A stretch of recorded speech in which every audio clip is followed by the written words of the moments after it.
avaliação de desempenho, né? Por que eu escolhi esse tema? A grande maioria das empresas realizam, pelo menos uma vez por ano, um processo que a gente chama de avaliação de desempenho ou avaliação de competências. Cada empresa usa uma nomenclatura, mas normalmente a avaliação de desempenho é a nomenclatura mais conhecida entre as pessoas. O que acontece na avaliação de desempenho, gente? Qual é o objetivo dela? Você tem ali uma fase onde você vai se avaliar, então você vai receber lá um site, você vai fazer uma autoavaliação, você vai se avaliar em alguns pré-requisitos determinados pelo RH de acordo com o seu cargo. Depois, na sequência, o tradicional é que o seu gestor faça também a avaliação dele sobre você. A ferramenta faz um cruzamento da sua avaliação com a avaliação que o seu gestor deu sobre você, e esse cruzamento gera ali uma reunião de feedback. Nessa reunião de feedback, então, o seu gestor ele tem acesso ao que você respondeu, ou seja, como você se pontuou, e ele vai fazer uma ponderação entre a pontuação que ele deu e a pontuação que você se deu. E aí o objetivo ali é justamente vocês gerarem o que a gente chama de PDI, ou Plano de Desenvolvimento Individual, que nada mais é do que, uma vez que a gente pegou, conversou com a pessoa, deu ali um feedback, alinhamos o que vai ser de cada pessoa, né, para cada pessoa, a gente então define um plano de ação, o que a pessoa precisa desenvolver. Então a pessoa precisa desenvolver mais as habilidades de gestão, algum curso, alguma reunião que ela tem que participar, enfim, ali sai um geralzão do que você precisa fazer para conseguir ser promovido. Esse é o grande objetivo da avaliação de desempenho. E qual é o impacto, então, da avaliação de desempenho em um processo de promoção, né? Apesar de, muitas vezes, quando a gente explica, pode parecer, poxa, né, eu estou conseguindo entender minimamente qual é a relação, as relações de uma avaliação de desempenho no seu dia a dia, elas são muito maiores. Então, isso é que é importante da gente pegar e compartilhar com você. A grande maioria das empresas realiza essa avaliação de desempenho. Então, se hoje a sua empresa faz esse processo, é importante que você se dedique para se autoavaliar com ali um afinco, porque qualquer empresa que você for trabalhar depois, muito provavelmente, vai te pedir um processo de autoavaliação. E nessa autoavaliação, a gente precisa ter um mix. Não dá para a gente pegar e falar que a gente é ótimo em tudo, porque se eu falo que eu sou ótimo em tudo, isso pode passar uma imagem para um profissional de recursos humanos que eu não tenho uma autocrítica, então eu não consigo ponderar onde de fato eu consigo contribuir, aonde eu preciso me desenvolver, e também não dá para a gente pegar esse carrasco com a gente em todos os aspectos. A gente precisa conseguir equilibrar os pratinhos dessa autoavaliação. E eu falo isso porque, apesar da gente falar, poxa, é uma autoavaliação, você tem que se avaliar como você se imagina. Normalmente, aqui na mentoria, quando os alunos, né, quando a gente abre inscrição e vem os alunos para o meu acompanhamento aqui de 2 meses, sempre vem essas questões. Lilian, tá rolando avaliação de desempenho lá na minha empresa, me ajuda a responder, o que eu falo aqui, o que eu mostro, o que eu coloco que eu preciso me desenvolver. Existem muitas dúvidas em relação a o que eu falo que eu preciso desenvolver e o quanto eu falar que eu preciso me desenvolver em determinado aspecto pode me prejudicar na carreira, porque pode passar uma impressão de que eu estou menos preparado para subir de cargo. Então, perguntas como essa surgem muito consistentemente aqui na mentoria. E o que acaba acontecendo? Qual é o impacto direto da avaliação de desempenho numa carreira para quem quer ser promovido dentro da empresa? A avaliação de desempenho, ela vira um grande balizador de potenciais. Muitas empresas adotam o que a gente chama de Nine Box. Nine Box é uma ferramenta, né, uma metodologia que o RH utiliza, que separa as pessoas em quadrantes, por isso é 9 box, né? 9 boxes, 9 quadradinhos. E esses 9 quadradinhos é como se a gente colocasse as pessoas dentro de um grupo de pessoas que não performam, e que precisam ser avaliadas para potencialmente serem mandadas embora. Existe um outro grupo de boxes, que são o grupo das pessoas que estão na média. Então, entende-se que essa pessoa ela executa exatamente o que ela foi contratada para executar. Ou seja, não tem por que eu promover, porque ela faz exatamente o que aquele cargo exige. E existem alguns quadrantes, são 3 para baixo desempenho, são 6. 6 não, minto, né? 3, 6, 9. 3 para média, ó, a pessoa que estão fazendo conta, gente, povo de humanas é assim.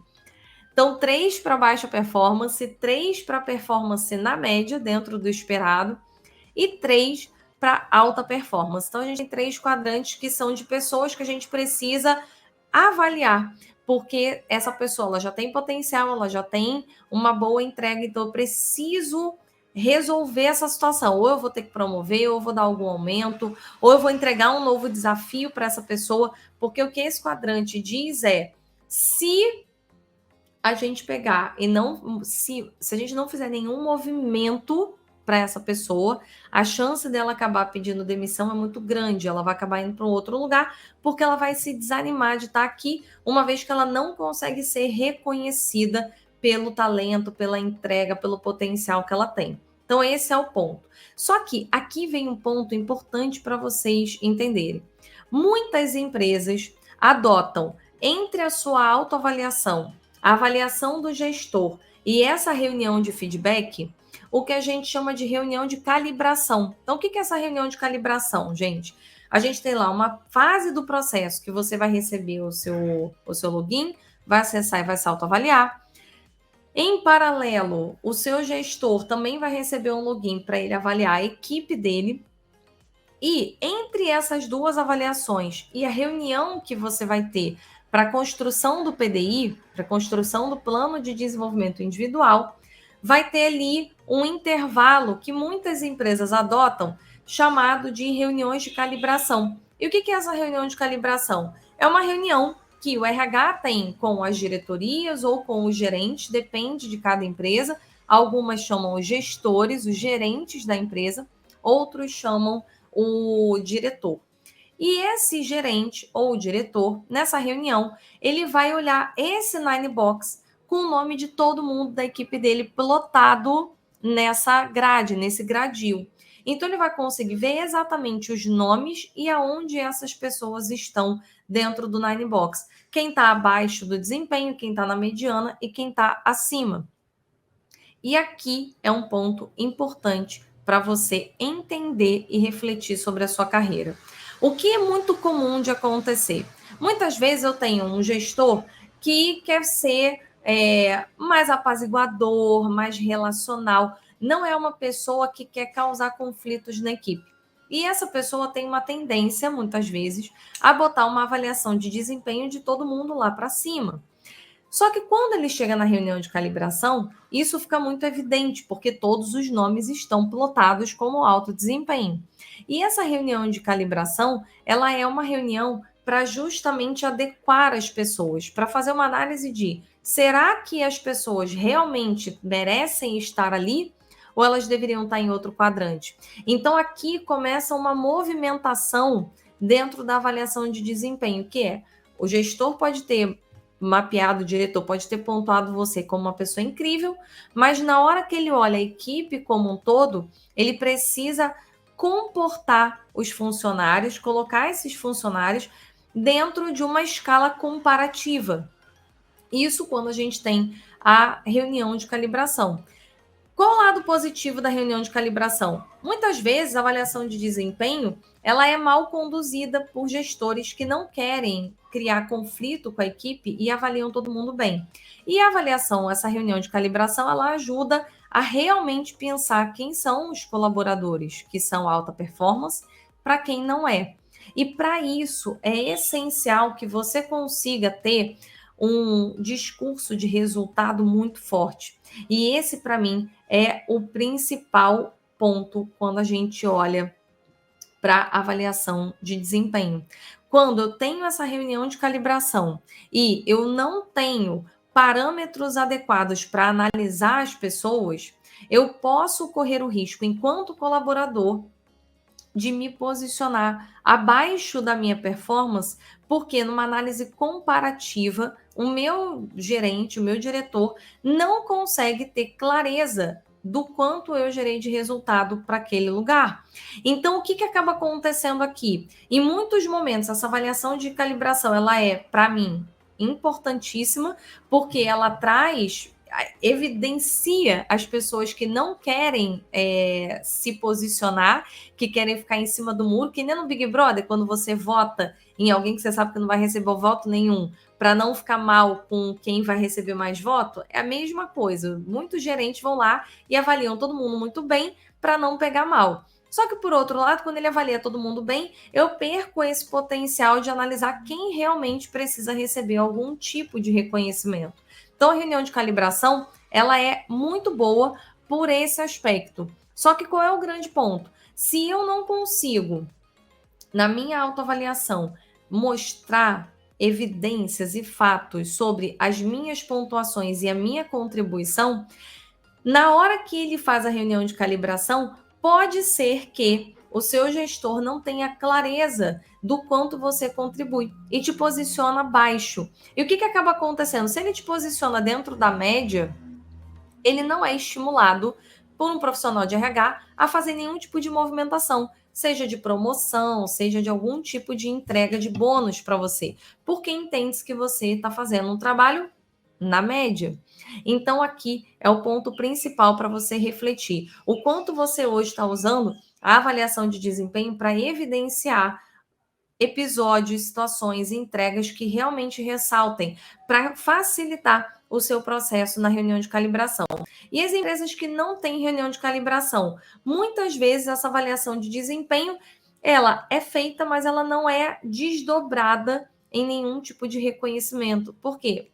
Por olhar que os gestores avaliaram todo mundo muito bem. E isso acaba atrapalhando o processo. Então, o objetivo aqui é falar para você que durante esse treinamento que a gente vai realizar na semana que vem, a partir de amanhã, no projeto Gestor 8K+, amanhã na aula 1 e na aula 2, eu vou falar sobre pontos que você precisa se atentar no seu trabalho para que você tenha trabalhos, tarefas que sejam consideradas relevantes para um processo de avaliação de desempenho.